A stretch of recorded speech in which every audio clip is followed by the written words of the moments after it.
d'appui, mais qui est financé à même les fonds canadiens.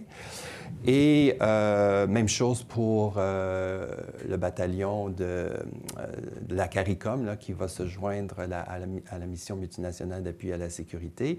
Ce sont nos forces armées canadiennes qui ont formé ces éléments qui vont se joindre, mais à même leur budget opérationnel. Bon, évidemment, je pourrais revenir sur le nouveau gouvernement.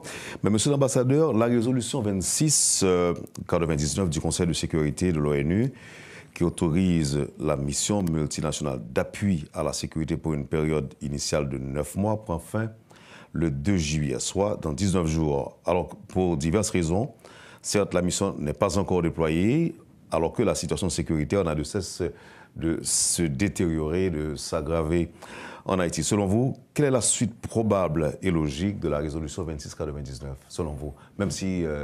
On ne peut pas prédire l'avenir, mais je pense qu'on peut s'entendre pour dire que la bonne volonté internationale sera là pour la prolonger, parce que les besoins qui étaient à l'origine de la résolution il y a 9 mois, ils sont toujours là.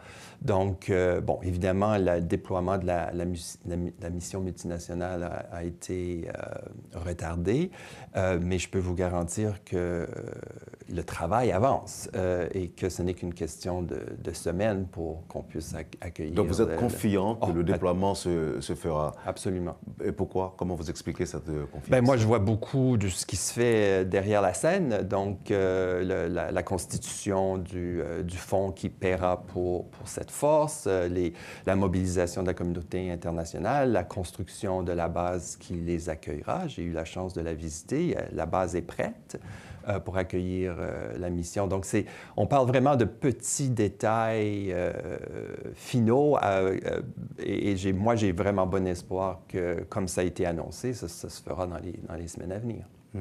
Est-ce que l'on peut revenir sur les apports du Canada à la mission multinationale d'appui à la sécurité? On peut revenir là-dessus? Oui. Et qu'est-ce que...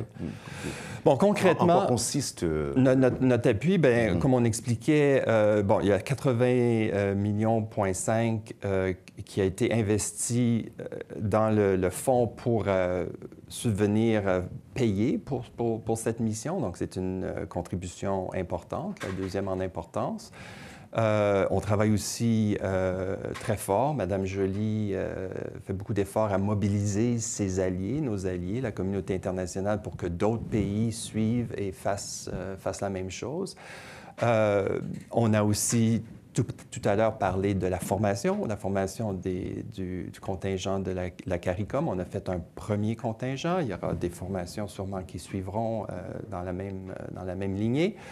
Et c'est moins visible, mais je peux vous dire que le Canada, nos experts, ils sont partout dans les préparatifs de cette mission. Donc, conseil au niveau de l'imputabilité de la force, processus, si jamais il y a des cas, parce que ça peut arriver, des cas malheureux, d'abus des droits de l'homme, comment est-ce qu'on les traite, comment est-ce qu'on fait la suite. Donc, toutes ces dispositions, règles d'engagement, concepts d'opération, les experts canadiens contribuent à leur développement et tout ça avance de façon très sûre. Il y a une question qui revient de temps en temps. Chaque fois que je sois un diplomate occidental, ici sur le plateau, on en parle un peu partout en Haïti. Et, bon, je prends plaisir à revenir avec ce dossier. Qu'est-ce qui explique les difficultés financières de la mission multinationale d'appui à la sécurité quand votre pays et les États-Unis d'Amérique ne peuvent pas trouver quelques centaines de millions et des équipements pour juguler une crise de sécurité régionale, comme celle en Haïti, alors que ces deux pays allouent des milliards à l'Ukraine et à Israël, qui sont donc à plus de 10 000 kilomètres en Europe et au Moyen-Orient, même si le contexte est nettement différent, Monsieur l'ambassadeur. Oui. On ne peut pas comparer les deux situations, mais effectivement, vu comme ça, on peut se dire il y a vraiment une guerre qui se vit en Ukraine en ce moment. Le Canada est très impliqué, comme vous l'avez noté. C'est fondamental pour nous. C'est défendre l'Ukraine, mais c'est aussi défendre le régime international dans lequel nous vivons, parce que c'est une attaque illégale qui va à l'encontre de toutes les règles que nous avons mises en place ce dernier siècle. Pour ce qui est d'Haïti, évidemment, la mobilisation de la communauté internationale a été un peu plus compliquée, mais nous n'avons pas abandonné et nous y travaillons. Mais nous avons assez pour commencer le déploiement de la mission. Et je pense que c'est ça qui compte. C'est l'important, c'est de faire venir cette mission et on pourra... par la suite, comme nous le faisons en fait en Ukraine, parce que le financement de l'Ukraine, ça ne s'est pas fait du jour au lendemain, hein, c'est continu. Donc, une fois la mission en place, nous continuerons à s'assurer qu'elle a ce qu'il lui faut pour faire son travail et appuyer la police nationale, parce qu'elle est ici pour vraiment donner un coup de main bien mérité à la police nationale. Est-ce que la situation sécuritaire en Haïti ne représente pas une menace grave pour la sécurité régionale qui nécessiterait une réponse, je dirais, urgente, non seulement pour les centaines de milliers de victimes en Haïti, mais aussi les menaces pour les crimes transnationaux, notamment le trafic des armes et des stupéfiants, ainsi que le terrorisme international, vu la position géographique d'Haïti au carrefour stratégique entre les Caraïbes et les Amériques, surtout que la Russie vient de déployer 3 navires de guerre à Cuba pour une semaine, monsieur l'ambassadeur. Oui. Si vous me demandez, oui, tout ça prend du temps et c'est malheureux. Et je souhaite que la mission arrive le plus tôt possible. Mais bon, nous sommes là où nous sommes et les travaux avancent. Encore une fois, comme je vous dis, la mobilisation de la communauté internationale, il y a eu des contributions importantes, mais on n'a pas fini. On n'a pas fini, on continue. Et moi, j'ai bon espoir qu'elle arrivera et qu'on pourra prendre les mesures pour qu'elle puisse faire son travail. Je note aussi, monsieur l'ambassadeur, qu'un navire canadien, le HMCS, Margaret Brooke, est attendu à La Havane aussi, les 14 au 17 juin. Oui. Mon information est correcte? Ou... Oui, tout à fait. C'est un navire canadien qui... La Havane est sa dernière destination suite à une tournée dans les Caraïbes où il s'est arrêté à plusieurs ports et ça fait partie des activités, des échanges que nous avons régulièrement avec les pays. Donc, c'est tout à fait... C'était prévu et voilà, ça a lieu demain. Mon collègue à La Havane participera à une cérémonie sur le navire. Donc, tout ça était évidemment de bonnes nouvelles pour les relations, les Caraïbes, mais ça fait partie d'activités qui sont prévues depuis longtemps, oui. Parlons maintenant immigration, monsieur l'ambassadeur. Qu'est-ce qui va changer dans les relations entre Haïti et le Canada? Bon, peut-être... bon, nos programmes d'immigration existants sont toujours en vigueur. Nous avons le programme d'entrée express. D'ailleurs, un webinaire est prévu à la fin juin. Si vous êtes intéressé à participer, parce que c'est toujours bien important de comprendre comment ces programmes sont structurés, quels sont les critères pour justement bien cibler sa demande si c'est quelque chose qui intéresse. Donc, vous pouvez suivre sur nos pages Twitter, X et Facebook. On va annoncer ce webinaire qui aura lieu dans quelques semaines. Le programme humanitaire familial pour le Venezuela, la Colombie et Haïti, c'est un programme qui s'était mis en place l'année dernière et terminé. Il y a encore donc, nous avons rencontré nos objectifs. Les candidatures ont été reçues, sont en évaluation. Et les familles haïtiennes qui en prennent avantage sont en communication avec nos autorités là, pour finaliser leur dossier. Donc ça, c'est...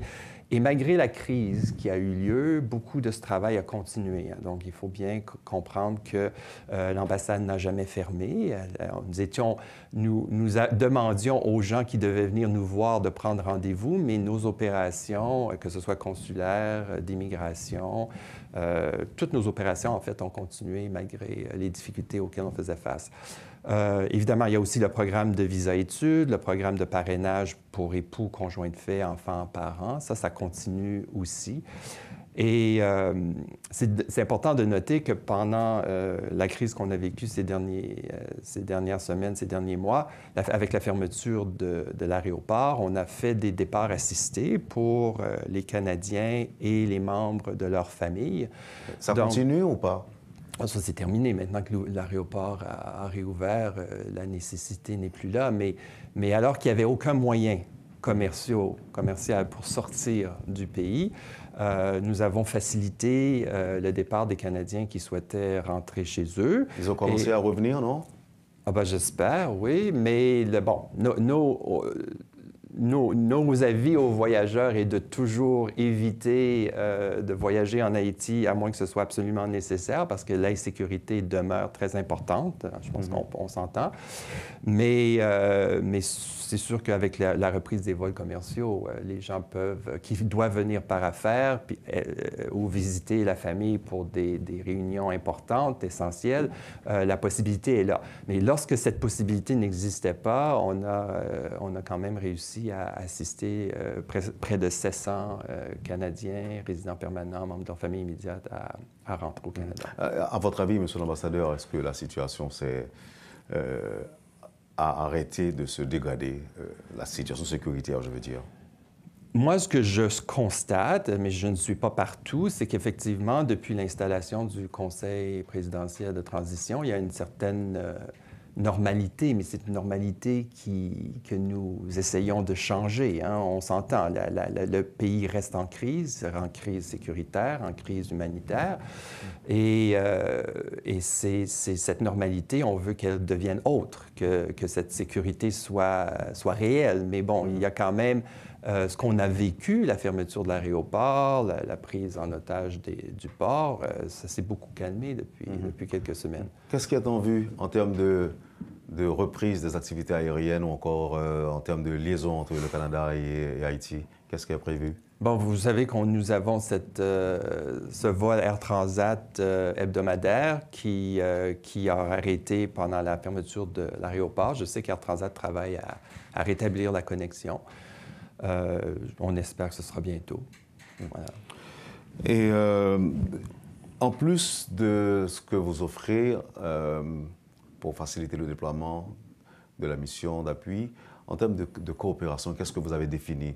Quels sont les domaines que vous avez définis pour une coopération efficace entre le Canada et Haïti?